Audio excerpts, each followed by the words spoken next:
باللہ من الشیطان الرجیم بسم اللہ الرحمن الرحیم وَلَتَلْبِسُوا الْحَقَّ بِالْبَاطِلِ وَتَكْتُمُوا الْحَقَّ وَأَنْتُمْ تَعْلَمُونَ اور حق سے باطل کو نہ ملاؤ اور دیدہ و دانستہ حق نہ چھپاؤ۔ وَلَتَلْبِسُوا الْحَقَّ بِالْبَاطِلِ اور حق کو باطل سے نہ ملاؤ۔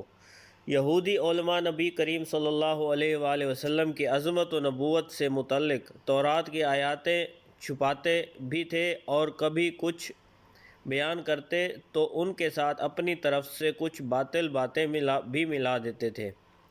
مثلاً آپ اپنے پیروکاروں سے کہتے کہ محمد صلی اللہ علیہ وآلہ وسلم نبی تو ہیں لیکن ہمارے لیے نہیں بلکہ دوسروں کے لیے ہیں۔ یہودی علماء نے اس طرح کی کئی باتیں گھڑی ہوئی تھیں جن کے ذریعے وہ جان بوجھ کر حق چھپانے اور حق کو باطل کو ملا کر دھوکہ دینے کے طریقے اختیار کیے ہوئے تھے۔ علامہ علی بن محمد خزان رحمۃ اللہ علیہ فرماتے ہیں، اس آیت سے معلوم ہوا کہ ہر ایک کو چاہیے کہ وہ حق کو باطل سے نہ ملائے اور نہ ہی حق کو چھپائے، کیونکہ اس میں فساد اور نقصان ہے، اور یہ بھی معلوم ہوا کہ حق بات جاننے پر اسے ظاہر کرنا واجب ہے اور حق بات کو چھپانا اس پر حرام ہے۔ وَأَقِیمُوا الصَّلَاةَ وَآتُوا الزَّکَاةَ وَارْکَعُوا مَعَ الرَّاکعِینَ اور نماز قائم رکھو اور زکوٰۃ دو اور رکوع کرنے والوں کے ساتھ رکوع کرو۔ وَأَقِیمُوا الصَّلَاةَ اور نماز قائم کرو۔ اس سے پہلی آیات میں یہودیوں کو ایمان لانے کا حکم دیا گیا، پھر انہیں حق کو باطل کے ساتھ ملانے اور نبی کریم صلی اللہ علیہ وآلہ وسلم کی نبوت کے دلائل چھپانے سے منع کیا گیا۔ اب ان کے سامنے وہ شرعی احکام بیان کیے جا رہے ہیں جو ایمان قبول کرنے کے بعد ان پر لازم ہیں۔ چنانچہ فرمایا گیا، اے یہودیو، تم ایمان قبول کر کے مسلمانوں کے طرح پانچ نمازیں ان کے حقوق اور شرائط کے ساتھ ادا کرو، اور جس طرح مسلمان اپنے مالوں کی زکوٰۃ ادا کرتے ہیں اسی طرح تم بھی اپنے مالوں کی زکوٰۃ دو، اور میرے حبیب صلی اللہ علیہ وآلہ وسلم اور ان کے صحابہ رضی اللہ تعالی عنہم کے ساتھ باجماعت نماز ادا کرو۔ باجماعت نماز ادا کرنے کی اہمیت۔ اس آیت میں جماعت کے ساتھ نماز ادا کرنے کی ترغیب بھی ہے، اور احادیث میں جماعت کے ساتھ نماز ادا کرنے کی کثیر الفضائل بیان کیے گئے ہیں۔ چنانچہ حضرت عبداللہ بن عمر رضی اللہ تعالی عنہ سے روایت ہے، نبی اکرم صلی اللہ علیہ وآلہ وسلم نے ارشاد فرمایا، جماعت کے ساتھ نماز پڑھنا تنہا پڑھنے سے 27 درجہ زیادہ فضیلت رکھتا ہے۔ حضرت عثمان غنی رضی اللہ تعالیٰ عنہ کے غلام حضرت حمران رضی اللہ تعالیٰ عنہ سے روایت ہے، حضور اقدس صلی اللہ علیہ وآلہ وسلم نے ارشاد فرمایا، جس نے کامل وضو کیا پھر فرض نماز کے لیے چلا اور امام کے ساتھ نماز پڑھی، اس کے گناہ بخش دیے جائیں گے۔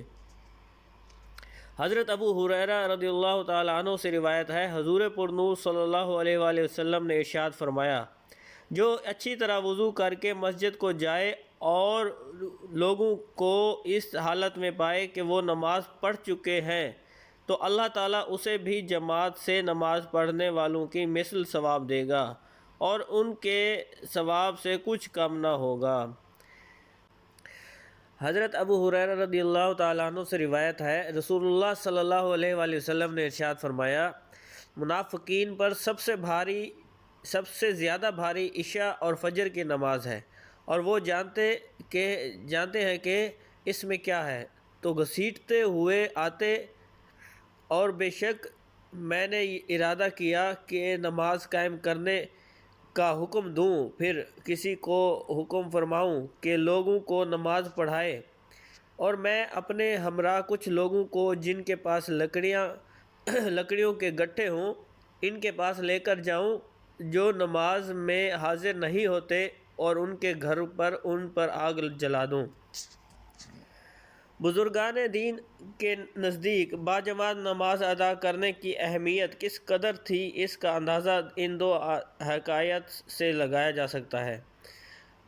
حضرت عبداللہ بن عمر رضی اللہ تعالیٰ عنہ فرماتے ہیں کہ